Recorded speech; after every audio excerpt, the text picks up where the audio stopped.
I asked around to see if I could find anyone else whose kids went to that daycare. It took a few days, but I finally found a friend of a friend's cousin whose son was enrolled. I contacted him via Facebook and set up a meeting with him at his house.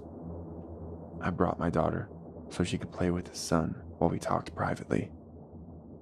He and his wife both worked full-time and seemed shocked when I first suggested that something in that daycare was amiss. They said that their son, Brian, had never been better behaved than since he started going to that daycare. He went to bed without being told, cleaned up his toys, and hadn't thrown a tantrum in 3 weeks since he was first enrolled. I asked if they regularly checked the cameras. They admitted that although they did a few times, they didn't really sign in to watch on a regular basis.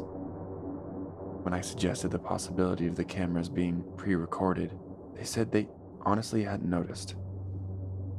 I told them about the strange song I'd heard my daughter sing and the strange way she'd been acting. I didn't mention the cat, however, because I didn't want to be accused of being a negligent parent. They said they'd heard Brian humming something, but the words never came up. Hesitantly, I asked if they had a pet. For a fraction of a second, I thought I saw a flicker of concern in their eyes. Then Brian's father spoke and said that they didn't. But I'd seen that look in their eyes, that look that spoke volumes more than anything that they had said. When we were done, I took my daughter and left. That was the last time I or anyone else spoke to either of Brian's parents.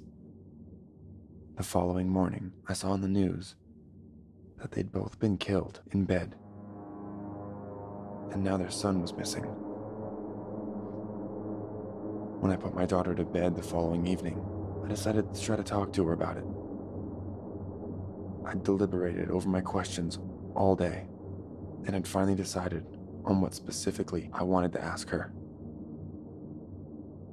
I've transcribed the questions and answers to the best of my ability. What sort of games did you play at the daycare with Miss Wendy? We played imagination games. And who taught you that song that you sing? Miss Terry. Who's Miss Terry? I don't know. Is she friends with Miss Wendy? No. She plays the imagination games with us. Did she teach you to say that prayer at night? What prayer? The one that I heard you saying the other night. I don't know. I just know it. Why did you kill our cat, Tony? I had to. Why? He was going to let them in. Let who in? I don't know.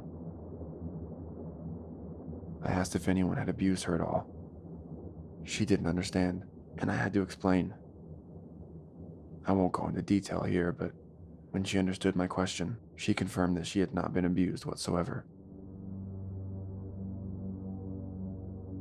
What did you mean when you said I was going to burn? I don't know. Then why did you say it? She told me to.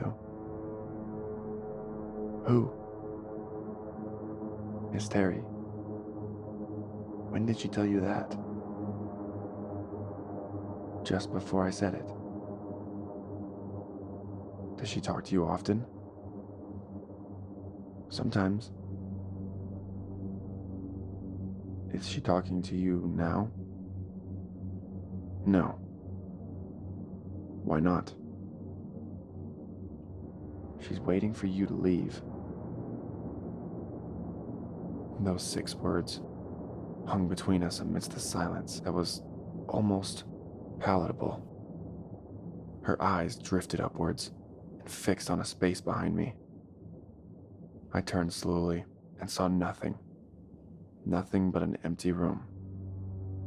I shook my head, then kissed her on the cheek, clicked off the light, but not before checking to make sure the window was locked. I needed a drink, and I needed to think. Something was going on. But how could I draw the line in the sand between the supernatural and, if that's really what it was, the imagination of a child? As I sat in the living room, sipping on a glass of whiskey and contemplating these things, I felt a chill in the air, like the AC had kicked on, except for the AC in the house remained silent as a grave. That was when I saw her standing at the end of the hall. I thought she must be sleepwalking. Given the circumstances, I honestly half expected it. I drained the glass, savoring the spicy wooden flavor of the whiskey, and stood from my seat. I called out to her, but she didn't answer. She simply stood there, limply, at the end of the hall. I began to walk toward her, and it was then that I saw the metallic glimmer in her hands. She was holding a kitchen knife. I hurried towards her now, calling her name and trying to wake her up before she hurt herself. But when she looked up at me, I froze. Her eyes were black, and her lips were pulled taut in a grin so wide that I could count her teeth if I had a mind to. Tears ran down her cheek and splashed against the carpet. I couldn't think of anything else to do, so I began to recite the Lord's Prayer. She didn't do anything. I wasn't sure what I expected her to do. Perhaps I'd seen too many movies, or perhaps my hopes for salvation were too high. But she did nothing but stand there, listening to me recite from Scripture. Eventually, I fell silent. When she took a step forward, it was rigid, like her limbs were wrapped in splints and she was being controlled by a puppeteer. I backed away slowly and pulled my cell phone out of my pocket and dialed 911. A woman answered the line, but I couldn't hear much more than static on the other end when she tried to speak. I told her I needed help and that my daughter needed an ambulance. But I wasn't sure that she heard me, because right afterwards, the phone ended the connection, and the battery, which had been at least 50% just 20 minutes before, was drained. She continued to step forward, and with each step, she repeated her song. We eat their teeth. Step. We eat their bones. Step. I felt even colder, and the room seemed to get darker. I thought I saw then the faint figure of a woman and a little girl standing at the end of the hallway just before the light bulb went out. We slit their throats inside their homes. Step. I rushed towards my daughter. I lunged for the knife in her hand, and it came up in an arc that glinted from the light behind me. I felt the warm pain in my forearm as it cut through my skin. But I snatched at the blade and caught it just above the handle. The metal tore at my palm as I wrenched it away from her. I threw the knife behind me and heard it clatter to the floor. I picked up my little girl in a bear hug and held her as she fought to scratch and bite at me. When I felt the tugging against me, my blood turned to ice. I couldn't see anything, but I felt something working against my embrace, pulling at my daughter's feet. I pulled harder and screamed in exertion. but one of my daughter's fingers found its way to the slit in my forearms and dug deeply into my flesh. I dropped her from the pain and knew then that I'd made a dire error. Like a limp doll, I saw my daughter pulled into the end of the dark hallway and disappear into the shadow. I ran after her and clicked the light on in the bedroom to illuminate the rest of the hall from the ambience. But the hallway was empty. My daughter was gone. The police came in shortly after, and I told them that someone had taken her. I didn't think they'd believe my story otherwise.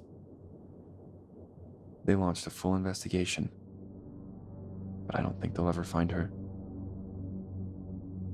I went back to that daycare the next morning, but the building where I'd dropped my daughter off was nothing more than an empty warehouse with a pink notice of condemnation taped on the window inside. The website I once logged on to check the cameras no longer existed either. Not even in my internet's history. I still wake up at night, usually around 3 in the morning, and I can feel that same coolness that I felt the night she disappeared. Once, I thought I could even hear a whisper come through the silence. It wasn't her voice, but I could make out 3 words. Hi, I, Ozian. I don't know what language it is, but it's stuck with me ever since. If anyone has any information on the whereabouts of my little girl, please let me know. Her name is Dorothy. She's 3 years old. She has blonde hair and blue eyes, and was last seen wearing pink pajamas.